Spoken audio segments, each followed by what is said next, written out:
Tila may-ari ang foreign national na yan na nagpapaikot-ikot sa loob ng isang saradong restaurant sa Taguig noong January 26, 2026. Pero ang dayuhan ay isang Palestinian, magnanakaw pala.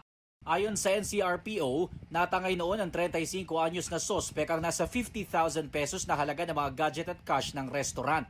Makalipas ang halos 2 linggo, nagnakaw naman ang dayuhan sa isang hostel sa Mandaluyong City at kinuha ang 5,000 pesos na nasa kaha. Nataong nagse-surveillance sa lugar ang mga tauhan ng Anti-Carnapping Section at Regional Intelligence Division ng NCRPO.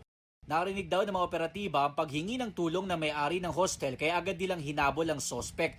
Nakuha sa kanya ang isang patalim at nabawi naman ang pera. Nang dalhin sa tanggapan ng NCRPO ang sospek, isang TNVS driver ang lumutang at inireklamo rin ang dayuhan. Binuksa itong ating Palestinian na ito at matapos na magpaikot-ikot at magpunta sa kung saan lugar ay hindi na siya binayaran. 2019 ang dumating sa Pilipinas ang sospek at mula noon, nasangkot na umano siya sa mga insidente ng pagnanakaw sa iba't ibang bahagi ng Metro Manila. Parang lulong yata sa sugal itong ating Palestinian national na ito. Talaga ginagawa niya ng habit yung pagnanakaw pagkapos siya daw ay nauubusan ng pang-tustos sa kanyang pagsusugal.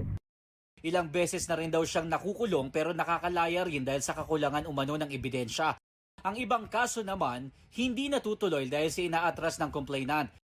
August 2024, nakuhanan pa ng GMA Integrated News ang sospek na nagwala sa loob ng tanggapan ng Manila Police District. Inireklamo naman siya noon ng isang taxi driver dahil sa hindi niya pagbabayad ng 400 pesos na pamasahe.